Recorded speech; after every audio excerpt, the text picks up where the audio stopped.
Missed an episode of your favorite podcast? Choose from over a decade of content in our archives, not just the latest episode. All free at GCNlive.com. This is your call to action. Get prepared, America. Economy, survival, energy, disasters. This is USAPrepares.com. Informative radio, educational radio. Interact now by emailing instructor@USAPrepares.com or text at 434-390-7953. Class, please take your seats. Now, your instructor, Vincent Finelli. Everyone all set, cocked, locked, blissed. Dr. Shealy, are you blissed? Yes. Hey, it's great to hear your voice, Dr. Shealy. Dr. Shealy, do you have anything that you would like to share with us in the initial part of this? It's interesting. I don't care much for the word integrative, but comprehensive integrative it at least makes a big statement. And I have been invited to teach 5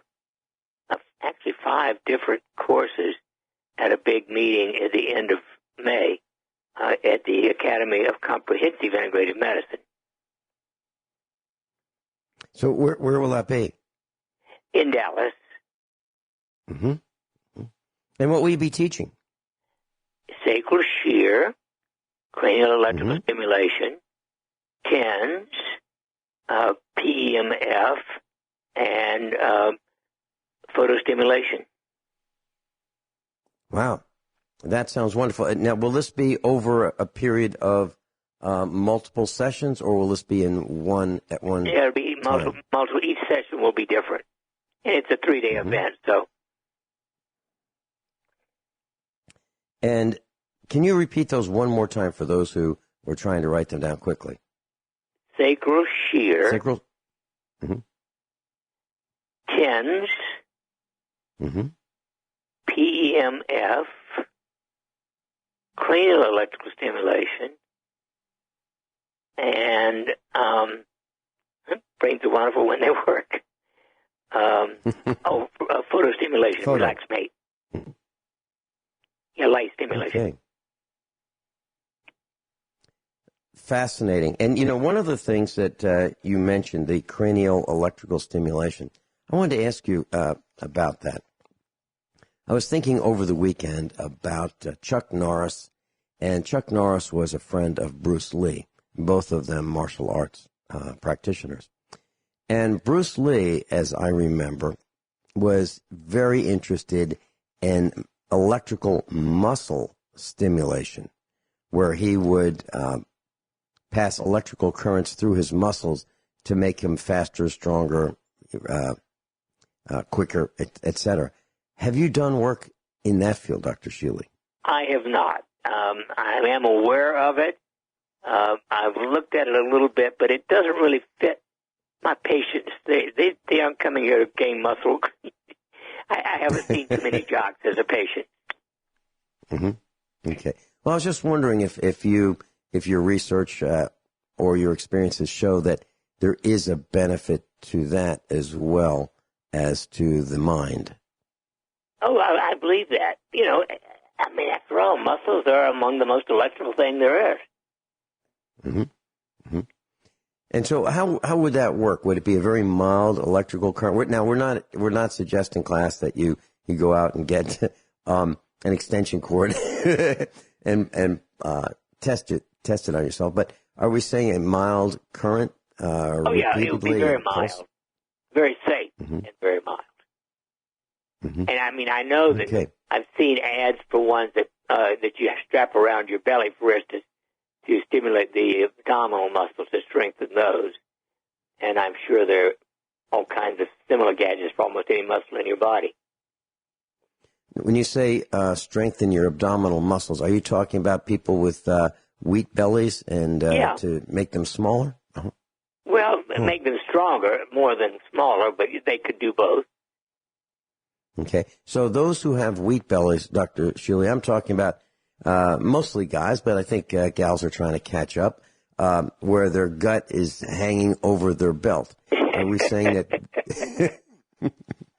You describe it well. Well, I know.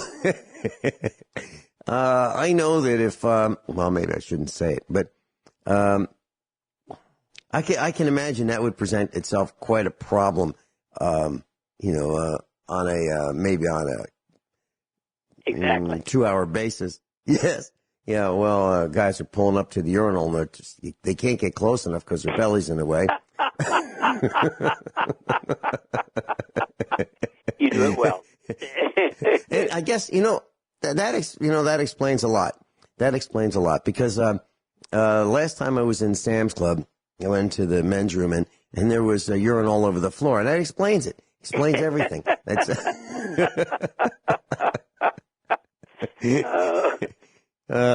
well. So that was one of the questions I had, and I had a tip, Dr. Shealy. I'd like to share this with our class. This is kind of a preparedness kind of a tip, and I think I'm going to try to include these, maybe one per broadcast. So you and I have talked about showers versus baths, and one of the things that I can't stand doing is wasting anything.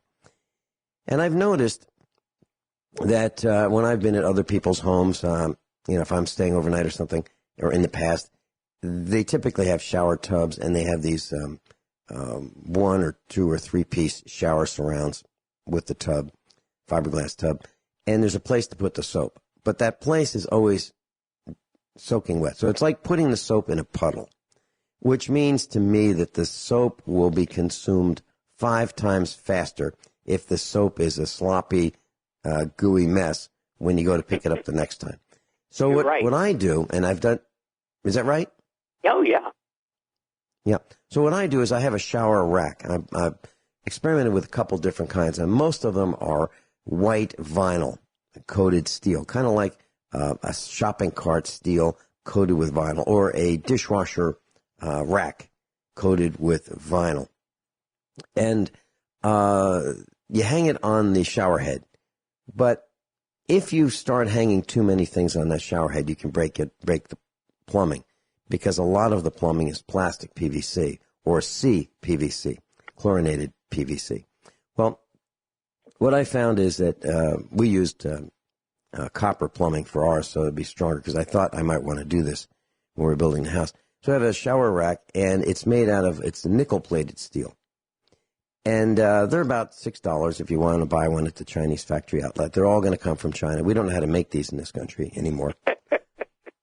And, well, we used to, but we decided that the Chinese could do it for us, so we wouldn't have to, get up in the morning and go to the factory and make these. Well, if you just put your soap on the rack and let it dry, I believe it will last about 5 times longer than if you just leave the soap in that puddle on the built-in soap bar of the shower stall. So that's just I'm with you all the way, because you are right. And the other thing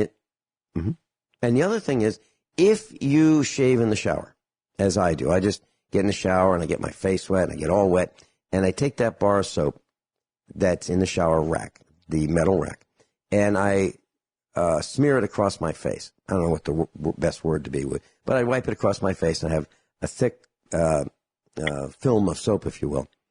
And I use the razor in the shower. And I don't need to look, because I know where my face is. And I don't cut myself very often.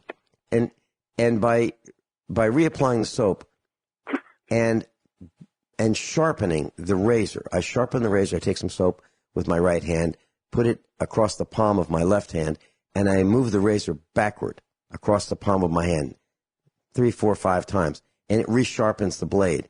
Literally, I'm not kidding, without cutting myself. I go backwards against the palm of my hand with soap on my hand, and then that blade will last me over a year, literally over 1 year.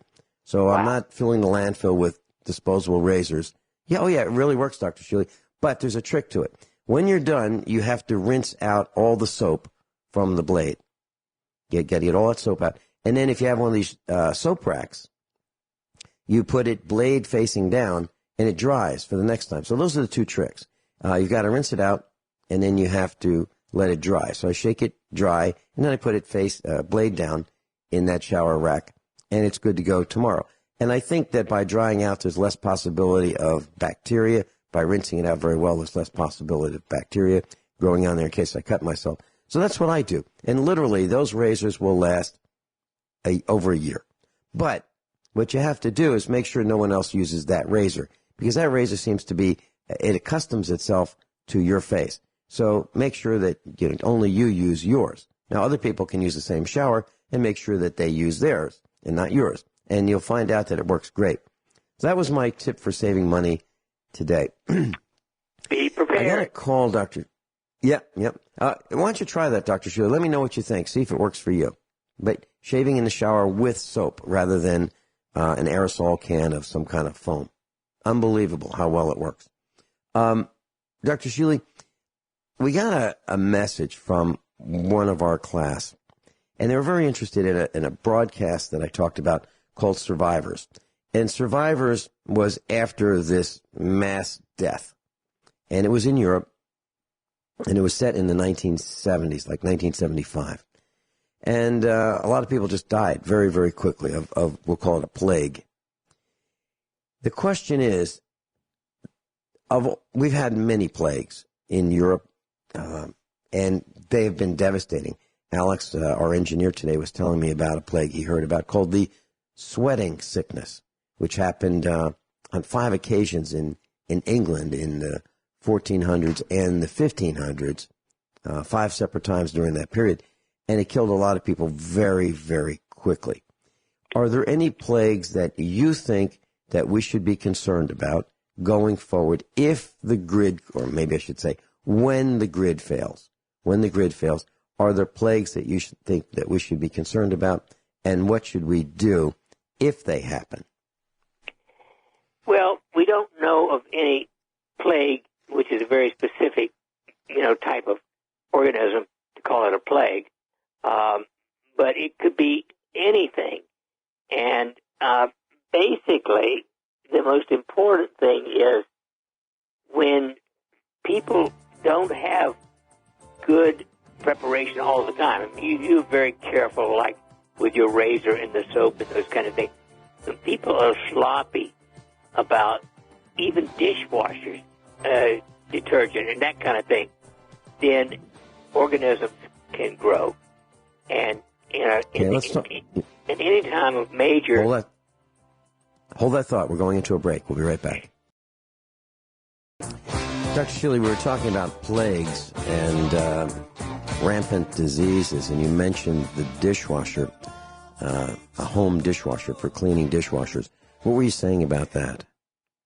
Well, interestingly, when we lived in La Crosse, Wisconsin on a farm, the water pressure was so bad we couldn't use a dishwasher.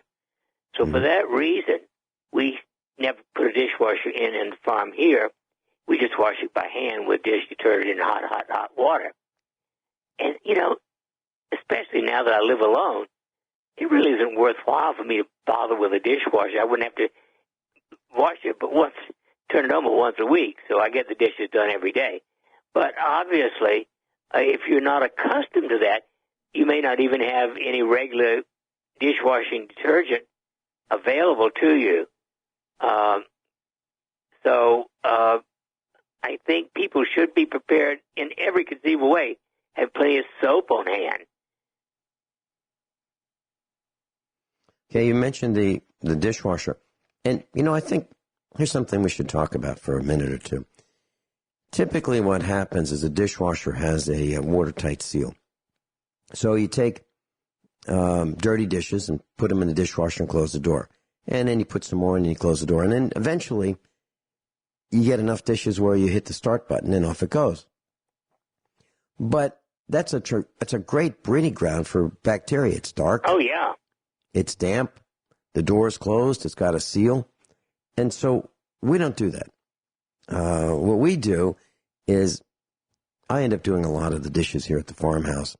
And as soon as we're done eating, I take a scrub brush and dishwashing detergent, and I wash off the dishes, and then I let them drip for a couple seconds, and I put them in the dishwasher.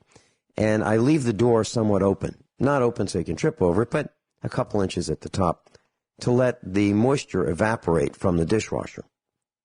And that's what I do. And if you want to clean your dishwasher, it's really easy to do. You can, on an empty dishwasher, you can put about a cup or two of white vinegar in a glass, a low glass, not a tall one, one that's low, and put a cup or two of white vinegar in there, put it on the top rack, put it on the bottom rack, and fire up your dishwasher. And that vinegar will disinfect your dishwasher. Another way of doing it is put a small amount of chlorine bleach, let's say 2 tablespoons, in a glass, and do the same thing separately, not together. Do one or the other, or one, or alternate them. And that's what we do. And it works great. And it makes sure that you kill the mold that's going to be in your dishwasher, because there are a lot of places where mold and bacteria can grow inside there. There's a lot of plumbing, and it stays wet most of the time. So that was our tip for dishwashers. What else should we do to avoid plagues, Dr. Shealy? Well, obviously, have plenty of vitamin C on hand. That's my number one immune enhancer, other than your vitamin D3. Those two go together. And have plenty of soap of all kinds, anything you need for cleaning, because you're going to need extra precaution in times of serious infectious diseases. Okay. What about sunlight in your home? What are your thoughts about that? Letting more sunlight in versus keeping the... Well, of course, that's difficult to do in most houses, because you don't have very many houses in the house itself which have glass ceilings. And windows get a little bit of sun in, but basically, except for the ones facing east and south, you're not going to get that much sun. So the most important thing is keep it clean. Mm-hmm. Okay. All right. So should we, when these plagues break out, and I fully expect that they will, should we stay home until the big die-off happens? Oh, yes. Absolutely. That's the time when you want to have, everything you need to live as a hermit. And that's the time when you're being prepared with food and soap and, everything else you need to live comfortably or reasonably comfortably. You need to have it on hand. Okay, let's talk a little bit more about, will doctors show up when we come back after the bottom of the hour break? Dr. Shealy, we were talking about plagues, and one of the questions that comes to my mind pretty often about this kind of thing is, do you think the doctors will show up at the hospitals, will they show up at the clinics, or are they going to stay out of harm's way too? Because they would be probably just as susceptible as the rest of us, right? Well, they will, but I believe that most doctors will show up at the hospitals. Okay.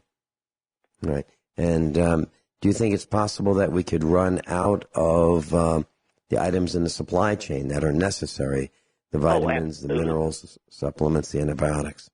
All kinds of things. I mean, that's a plague is a disaster anyway, anytime it occurs. And so the advice that I'm hearing from you is stay out of harm's way, do the best you can, and have whatever you need at your home or wherever you're going to be to ride this thing out. How long do you think that would be, Dr. Say? Are we talking about weeks, months, years? What are we talking about? Oh, most likely 6 months or so, up to 9. A really desperate, bad, that would be it, likely. Now, assuming that the electrical grid remains intact, because that's the kind of time when not only are a lot of people sick, but other things, because so many people are out of work, things go wrong and they don't get fixed. That nursery rhyme that we learned when we were children, Ring Around the Rosie, that was about funeral fires where people's bodies were stacked up like cordwood to be burned because of disease. Yep. Dr. Shealy, do you think that rotting flesh is going to be a problem now as it was back in the 14 and 1500s? Well, I think nowhere near. Remember, the Industrial Revolution didn't begin until really the late 1700s. Mm-hmm. And right. So the Industrial Revolution, of course, has changed things overall for the better. Okay. Next question I have on my list, Dr. Shealy, is we have mentioned over the last 8 years, you and I have been talking about a device that you provide called Rejuva-Matrix. Can you tell us a little bit about that, what it is, how it works, the theory behind it, and so forth? Yes. In 1995, I was invited to go to the Ukraine to study what they call microwave resonance therapy. They had discovered in the early 1980s that human DNA resonates, vibrates, etc., at 52 to 78 billion cycles a second. And they discovered that using a billionth of a watt of those frequencies could activate acupuncture points. So when I came home from there, I created my first, what I call Rejuva-Matrix, which is a copper pyramid where I hooked up a Tesla coil because that will produce these frequencies.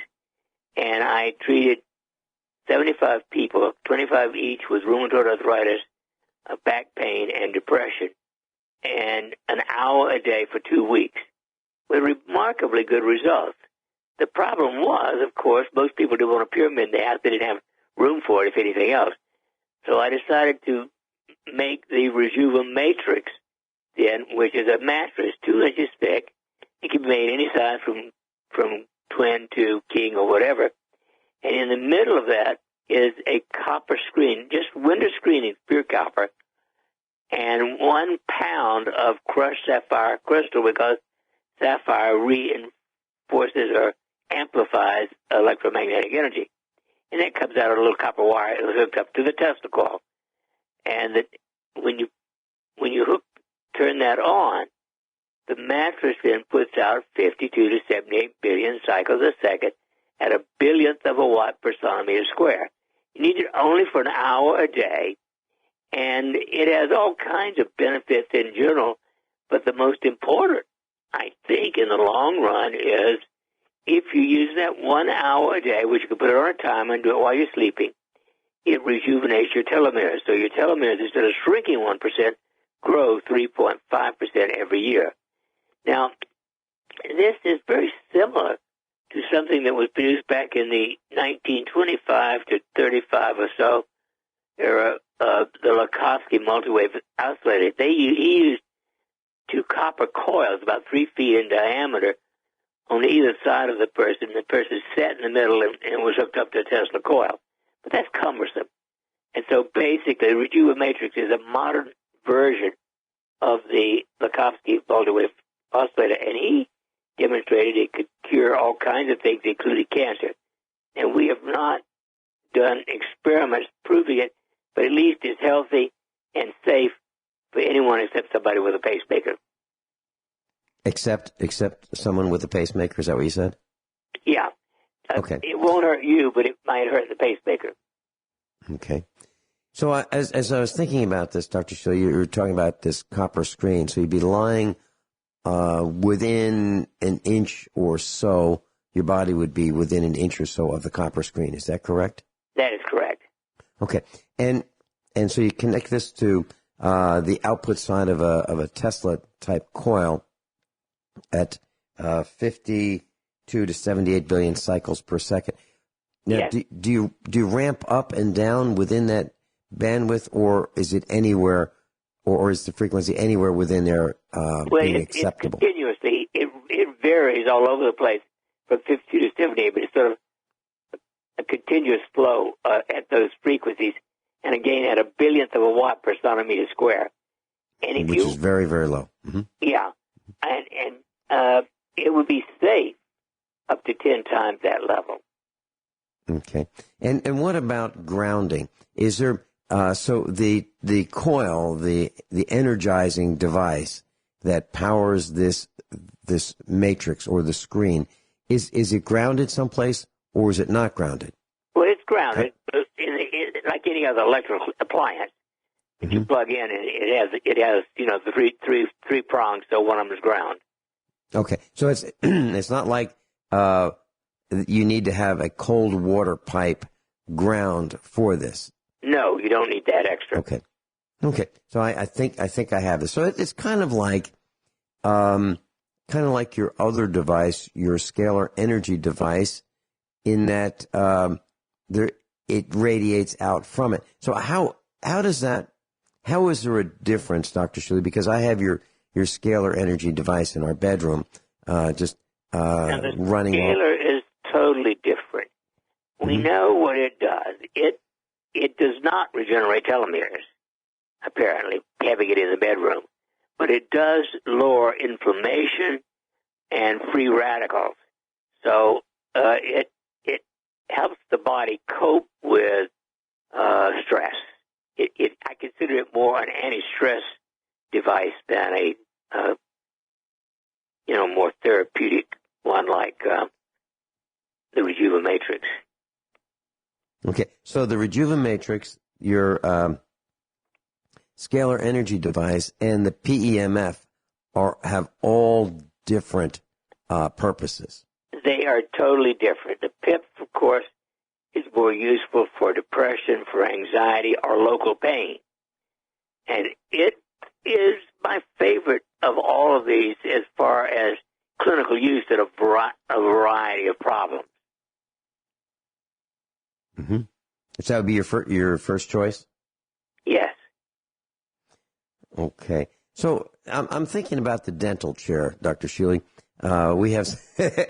We have some instructors who are dentists, and I don't know anybody who really looks forward to sitting in the dental chair. While they may really like their dentist, sitting in the chair is something that is less than pleasant many times.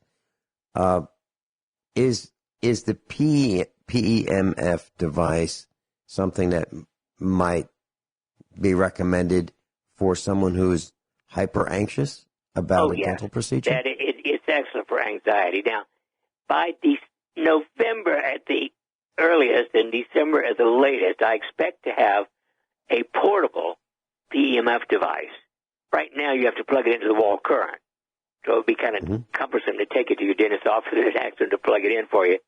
But come late fall this year, we will have one that you could wear all day.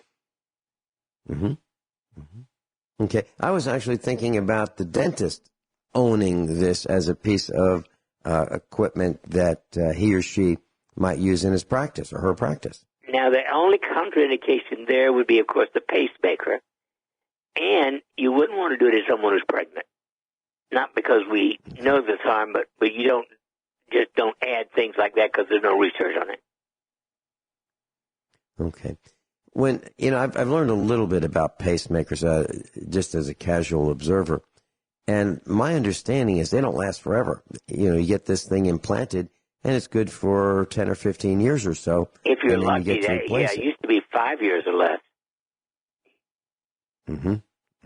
And so is the surgery of concern when they get replaced? I mean, can you die on the table with... it's a relatively simple and pretty safe procedure, yes.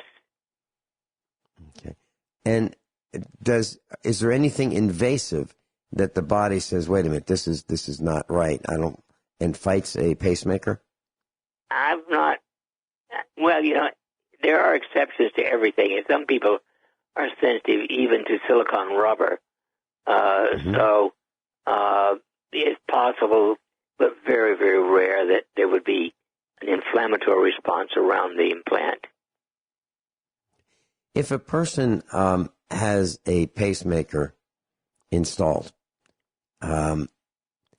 and that pacemaker goes bad, is that person more likely to die from the pacemaker failing than the person would be if he didn't have a pacemaker in the first place? What I'm saying is, does the body become so dependent on the pacemaker that it does not regulate its own heart? That's a great question. We need to talk about that afterwards. Okay.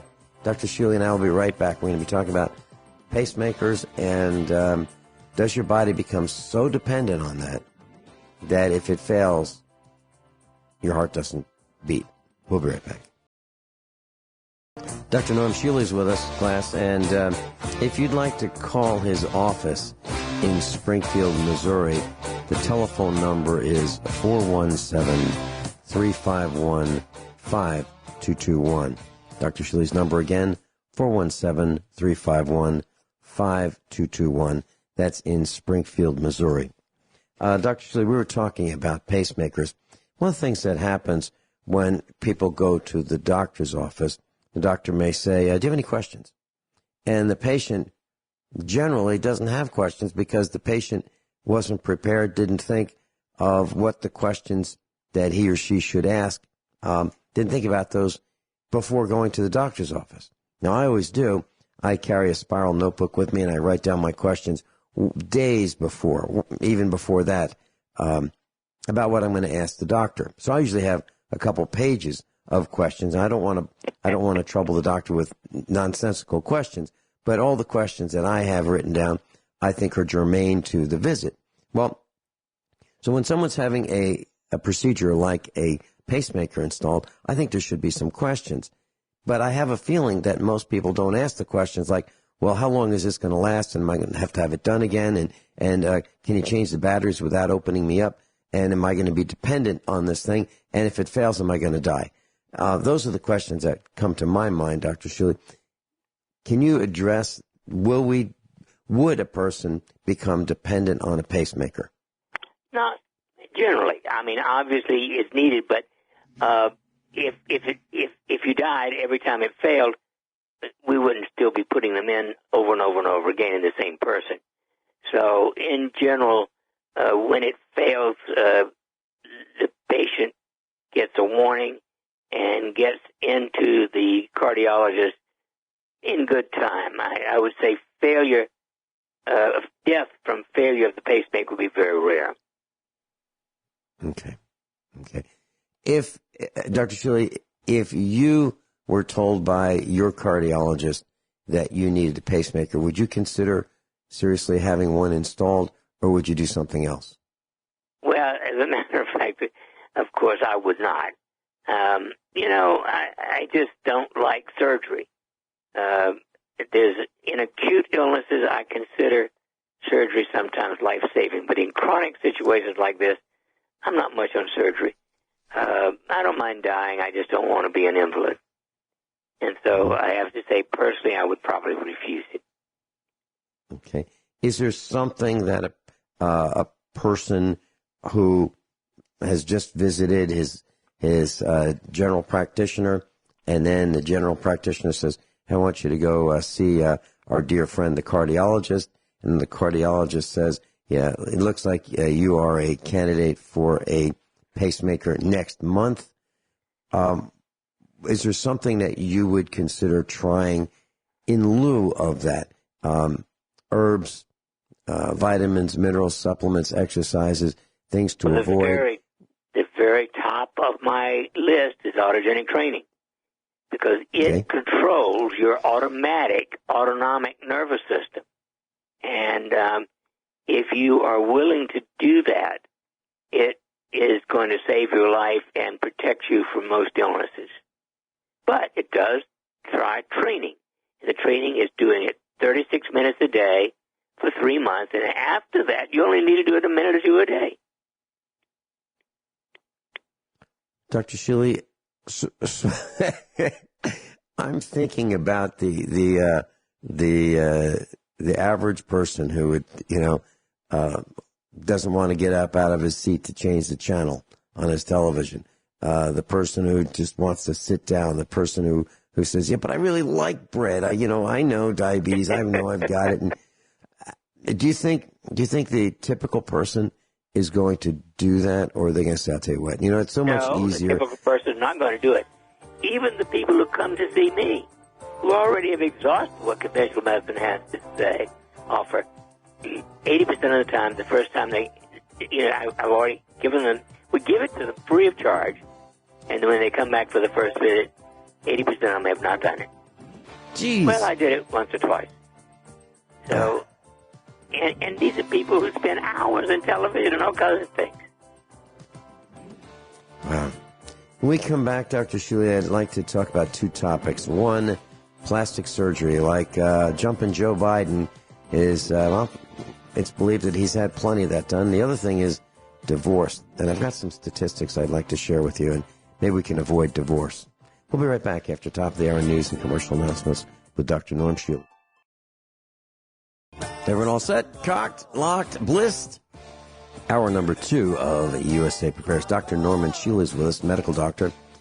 And if you would like to reach his office in Springfield, set up a consultation or a meeting or an appointment with Dr. Shealy, 417-351-5221.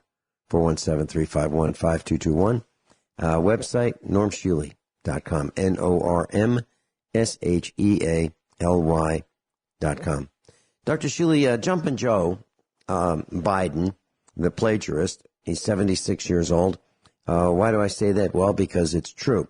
So, class, if you want to know if Jumpin' Joe Biden is a plagiarist, just type in Joe Biden, plagiarism, or plagiarist, and you'll find that it's absolutely true. Well, Jumpin' Joe, they used to call him Jumpin' Joe because he would switch from side to side on any particular issue. And it's well believed that it's because whoever was providing the greatest revenue stream to Jumpin' Joe, that's where he would vote at that time until maybe another offer came in. So it looks like he was always looking for the best deal, Jumpin' Joe Biden. Well, his appearance has changed over the years. And it is believed by a lot of people, including plastic surgeons, that he has had cosmetic procedures done. And those cosmetic procedures are, he's had some wrinkles filled in. He's got more hair than he used to. His teeth are whiter. He's had veneers put on his teeth. And so his appearance looks a little more youthful in the eyes of many. And so more hair, less wrinkles on his face and forehead, dental veneers and so forth. So the question, Dr. Shealy, is a medical question at this point. So there are plenty of people in Hollywood who have had enhancements, enlargements, reductions, lengthening, widening, whatever it is that they've had done over the long run. I couldn't resist. Over the long run, it appears to me that people look worse than they would have looked had they not had these things done. Is that true, or is it not true? Well, it varies, obviously, with what's done. I mean, I've seen people who've had facelifts that certainly looked a lot better. But I got to tell you that, I am not in favor of, quote, elective surgery. Mm-hmm. Well, and what I meant was the long run. So right after surgery, there's some healing that has to be done. And then, they look better. But 20 years from then, do they look worse? Because I've seen so many examples of people that really look wrecked, absolutely wrecked after some of these facial procedures.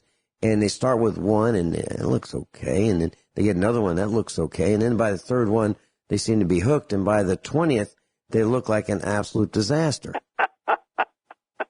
Well, you're right. It's scarring. And yes, and that's where my question leads. Yes. So I guess what I'm saying is, after all of these procedures, after all of the anesthetics, after all of the healing and the scarring and all that, is if they are repeat offenders of body mutilation, are they worse for wear than? Almost certainly.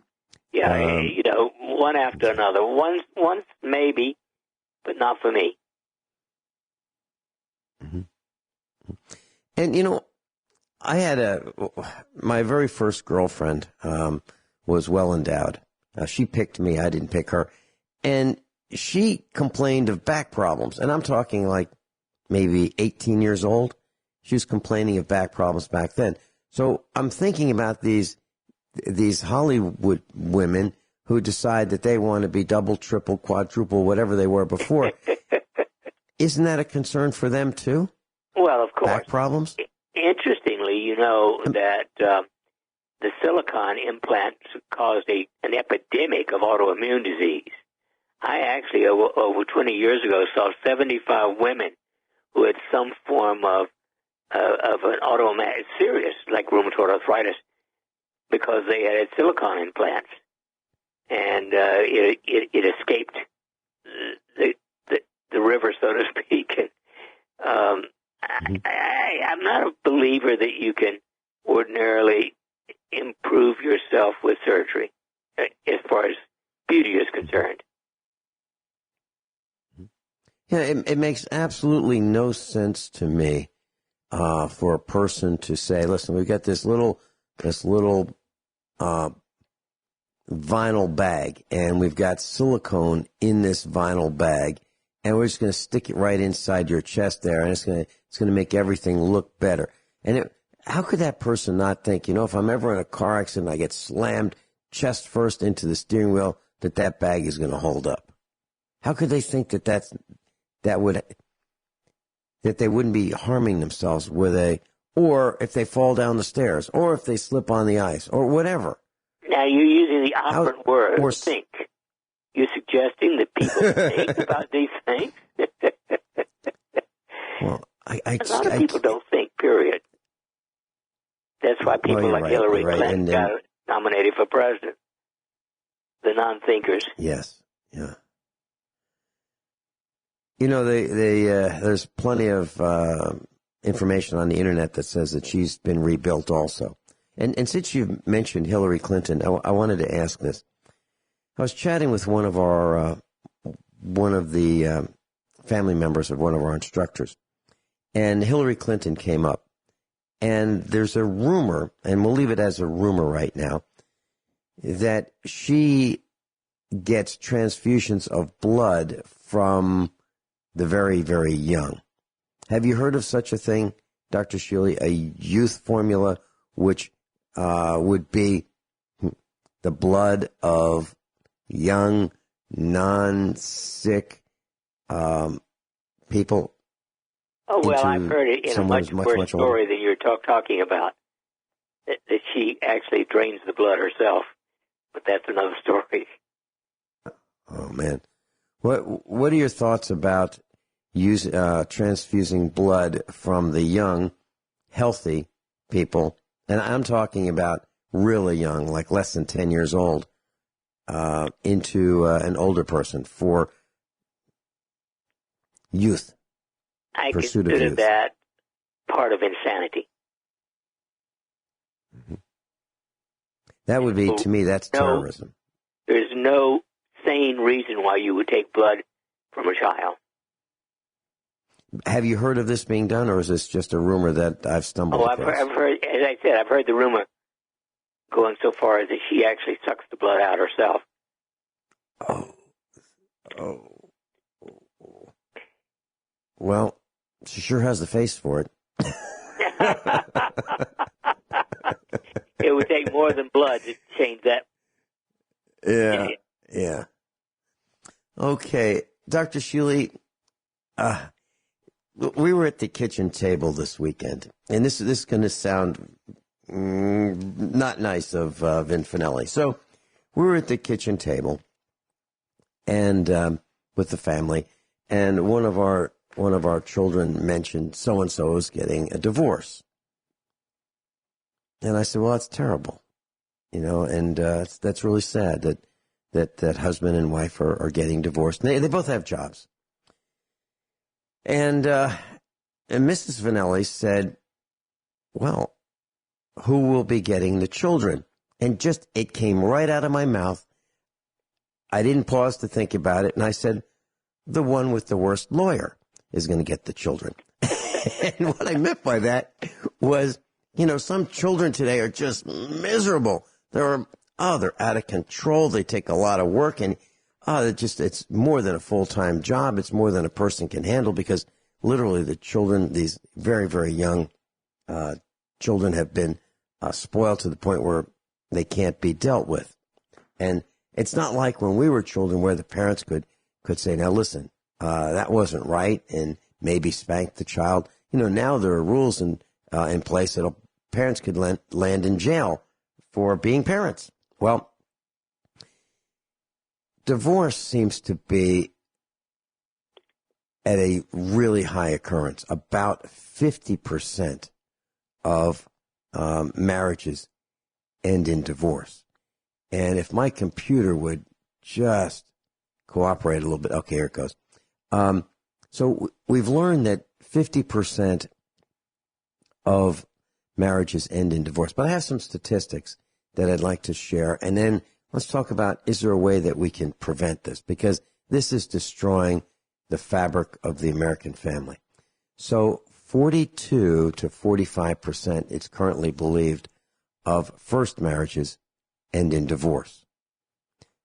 Now, that gets improved by the second marriage, because 60% of them end in divorce. And then for the three-time winners, 73% of third marriages end in divorce. To me, these are... Right. The article that I'm reading is from a law firm, McKinley-Irvin.com. And it says that another way to look at divorce statistics in the United States, currently 22% of women and 20% of men have been divorced in their lives. And at 20 years or younger of age, 27.6% of women are divorced, and 11.7% of men at under 20 years old. I'm going to give you some more of these numbers, and it's really quite alarming what's happening. And the ultimate question is, when we get done with these statistics, is there anything we can do to prevent some of this? The disaster that's happening to the American families. We'll be right back. Dr. Shealy and I are talking about, I would say this is an epidemic in the United States, that so many marriages end in divorce, roughly 42 to 45%, according to this one particular post that I'm reading about on the internet. And it goes on to say that under 20 years old, for women, 27% end in divorce. 20 to 24 years old, 36% end in divorce. 25 to 29 years old, 16%. 30 to 34, 8.5, and 30 to 39 years old, 5.1. So the sweet spot in divorce happens to be between 20 and 24 years old for women, and the same holds true for men. Now, it goes on to say that there's one divorce every 36 seconds. That means two people are no longer married every 36 seconds in the United States. That's nearly 2,400 divorces a day, or almost 17,000 divorces per week, or almost 1 million divorces per year. And the average length of a first marriage that ends in divorce is 8 years. 8 years. It's amazing to me. It looks like a huge amount of mistakes are being made. And the probability of a first marriage ending in separation or divorce in the first 5 years is 20%. And it's 33% in 10 years. So within 10 years, 33% of marriages end in divorce. The average age for couples going through a divorce is 30 years old. The average person spends about 2 years thinking about divorce before taking action. And about 3 out of every 4 divorced people will remarry. And about 6% of divorced couples end up marrying each other. Dr. Shealy, that's a lot of carnage, because what was not mentioned is the children. Right, and it's to the children? Well known that any major trauma, stress, in the first 7 years of life is likely to ruin that child for life. And the 5 states with the lowest divorce rates are Iowa, Illinois, Massachusetts, Texas, and Maryland. The states with the highest divorce rates are Arkansas, Nevada, Oklahoma, Wyoming, and Alaska. An interesting thing about that is there's plenty of space in Alaska, and it's cold. Wyoming is plenty of space. Oklahoma, plenty of space. Nevada. And Arkansas. Interesting. Iowa, sounds to me like farmers live in Iowa and Illinois. And the divorce rate is lower there. So those are some of the statistics. And then there's some more information that says what increases the risk of divorce.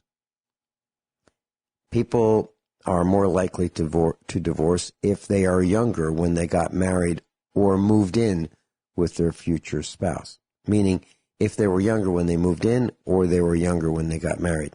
That makes sense to me, Dr. Shealy. How about you? Oh, absolutely. I don't think any woman should even think about marriage till she's 23, and for men, 26.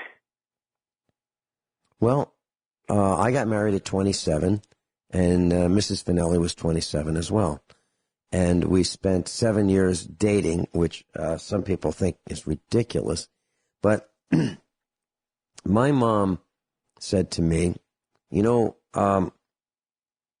it'd be a real benefit to, when you get married, to marry someone who can grow as you grow, and 2 of you grow together, and you grow as she grows. Meaning, people change, things happen in their lives, they get jobs, they get promoted, they get whatever happens to them. But you want to make sure that you marry someone that if you aspire to achieve, that person can grow as you grow. And she was absolutely positively right, that you need to consider that. We'll talk some more about this when we come back with Dr. Norm Shealy. Class, Dr. Norman Shealy is with us. NormShealy.com, NormShealy.com. We're talking about an epidemic, as I believe it, of divorce in the United States of America. And so, according to this information I've learned about, that the younger people are when they get married or move in with their future spouse, the more likely divorce is. And the more of your coworkers who are the opposite sex, the higher risk of divorce. So if you're a guy and you work with more women than guys, you're more likely to get divorced than if you don't. And the same is true for women who work mostly with guys. And I've seen that. I've seen that in families that have come apart. Women that work with mostly guys and guys that work mostly with women. And then here's something that's kind of interesting.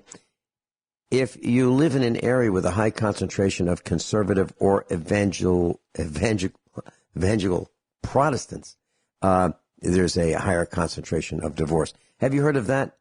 Evangelical Protestants, Dr. Shealy? I had not heard of that. I thought they were so pure that they... I'm a little skeptical about that whole business. Yeah. Yeah, me too. And having friends or family members or coworkers who are recently divorced seems to encourage more divorce. And then here's an interesting one, and this makes sense to me. Higher spending on both the engagement and wedding ring has been linked to shorter marriage durations. Wow.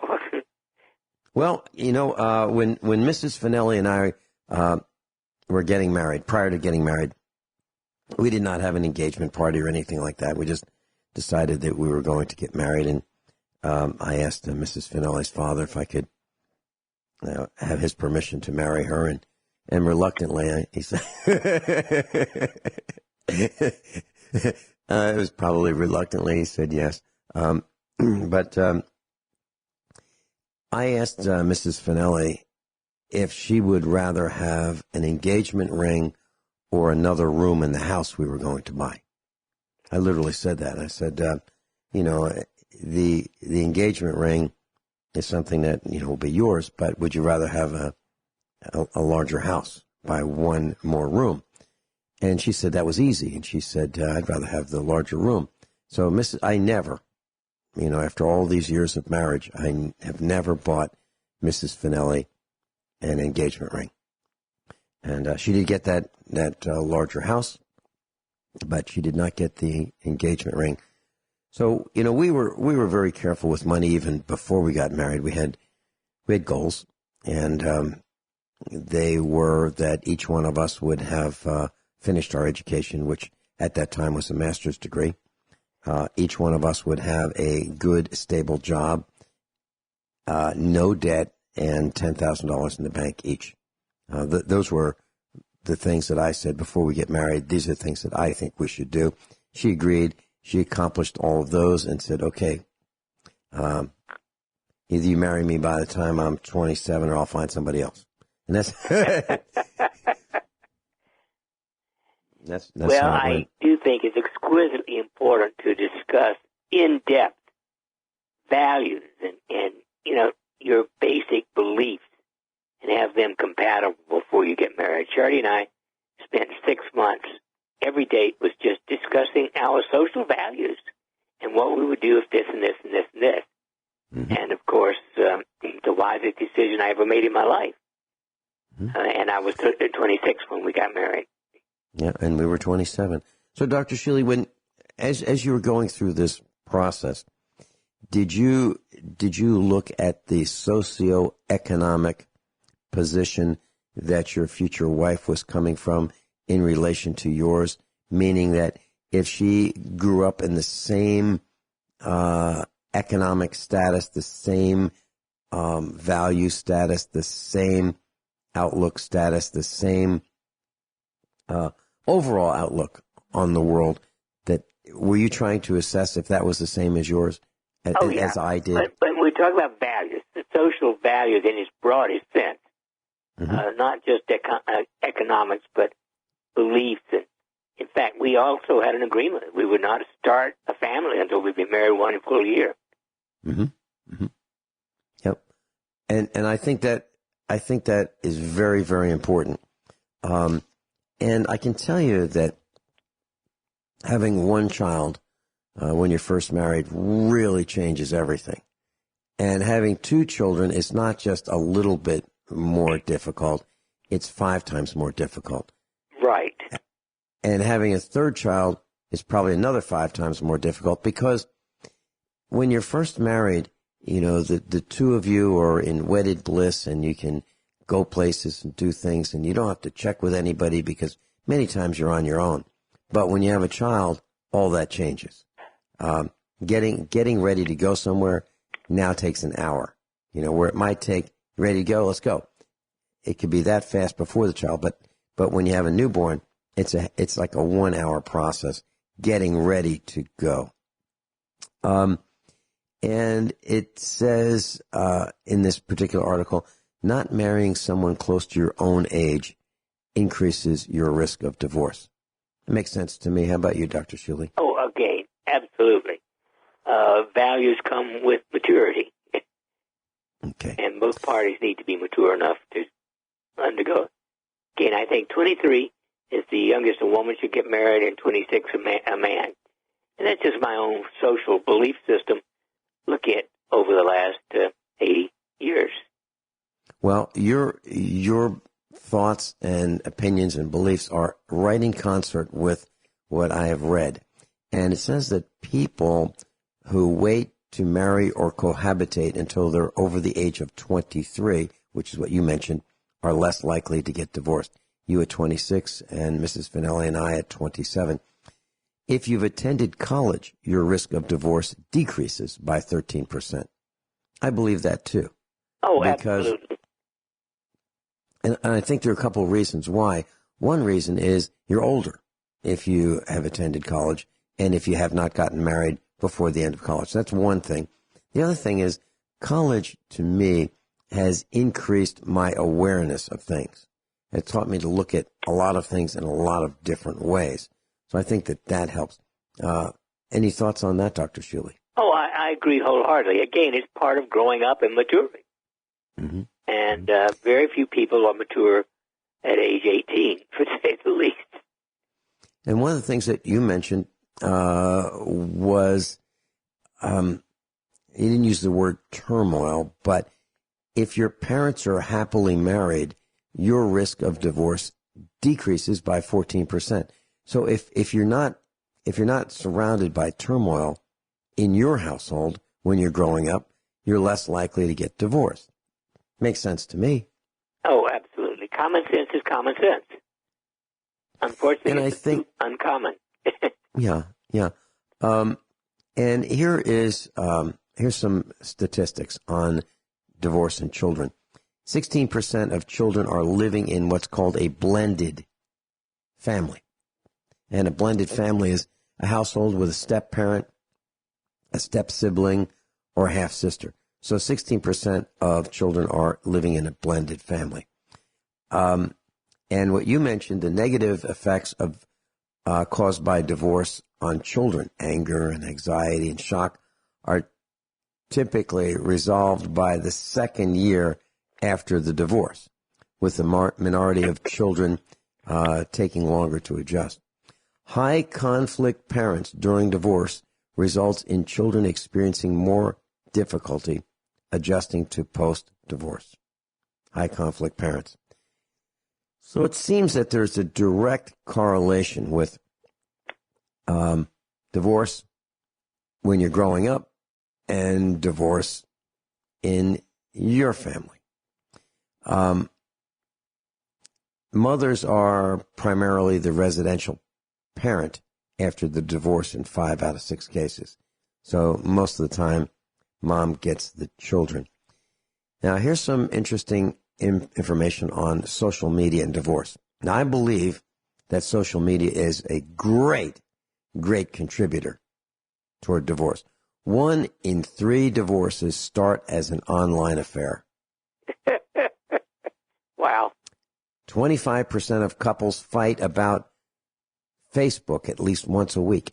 25% of couples fight about Facebook once a week. Mark Zuckerberg is destroying the United States of America from within the family. 1 in 7 married partners have contemplated divorce because of their partner's social media activity. Mark Zuckerberg, you're to blame. 1 in 5 feel uneasy about their relationship after discovering something on their partner's Facebook account. Mark Zuckerberg. Facebook is the #1 source for online divorce evidence. 81% of divorce attorneys have used or encountered evidence obtained from social media. 81% of divorce attorneys have used evidence from social media. And 14% of adults say they look through their partner's social media accounts for evidence of infidelity. So there it is.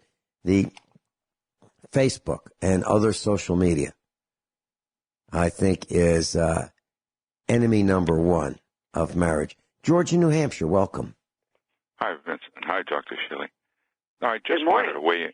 Good morning. I just have one question. Are you blessed? I can't resist. I'm sorry. No, I wanted to weigh in on the marriage thing where I think the community has a lot to do with it, too, because you know and I know. Now, when I speak to you gentlemen, and I'm of the same persuasion, I respect marriage vows, whether it's someone else's or my own, and I know you do, too. And there are people, though, who it does not matter if a man or woman is married. If they decide to go after that person to get them involved romantically, they don't seem to have any kind of built-in reservations about breaking marriage vows. Don't they have a tool called the peacemaker?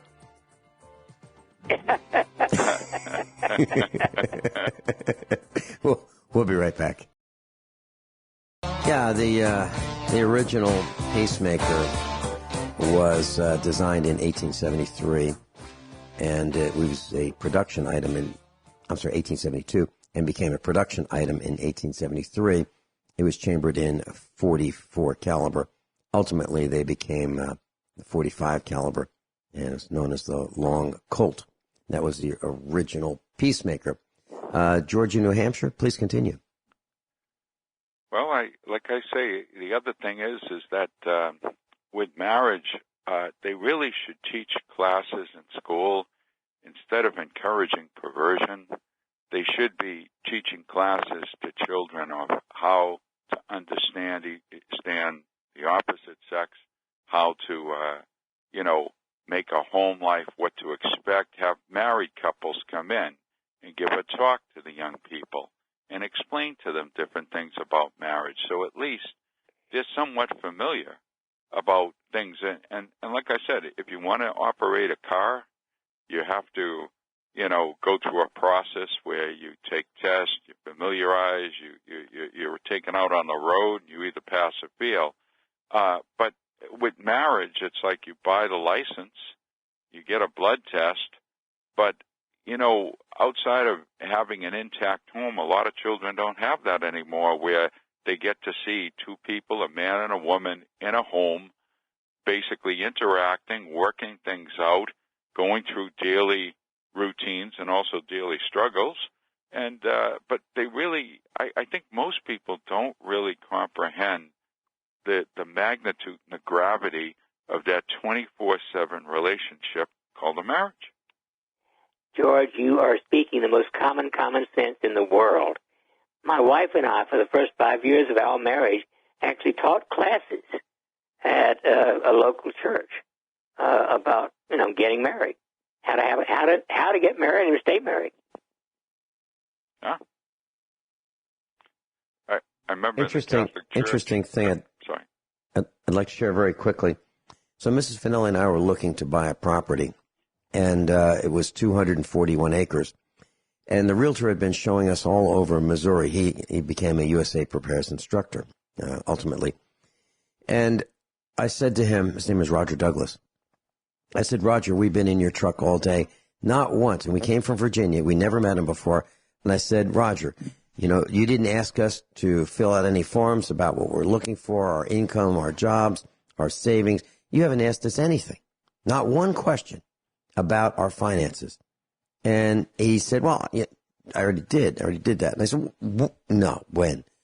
And he said, well, remember when you guys were in the car? And I said, and I turned around and I said, so how long Yin's been married?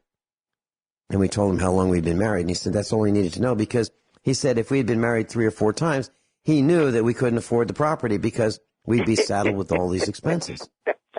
Very true. I find divorce and Yin's, an industry. Good, I'm sorry. And the word Yins is abbreviated for Ewins, which is like use guys, which is like y'all. But here in Missouri, it's Yins or Ewins. There have been some pretty fast marriages, and in the celebrity circuit, Eddie Murphy and Tracy Edmonds were married for 2 weeks. Kim Kardashian and Chris Humphries were married for 72 days, and Michael Jackson and Lisa Marie Presley were married for 9 months. That's pretty short. I mean, all that is ridiculously short, and it could have been avoided by paying attention in the first place to the things that George and Dr. Shealy have been talking about. you know what I think, too? I think soap operas had played a role in the culture change where, you know, I can remember growing up, my mother would watch, I believe in the 50s, there were like 15-minute episodes of a soap opera. Then it increased to a half hour and so on. But they started realizing, I think, when they, you know, I saw some foreign countries that have soap operas, but they were more family-oriented. But the American soap operas became like a war zone where this one was breaking up with this one was sleeping with this one's husband, and so on and so forth. And I think when you invite it into your home, and it's right there in your living room, I think it's a not so subtle programming. Absolutely. Right Very on. well said, George. Right on. Dr. Shealy, thank you so much for being with us. See you next week. George, it's always wonderful hearing from you. Take care. Same here. God bless.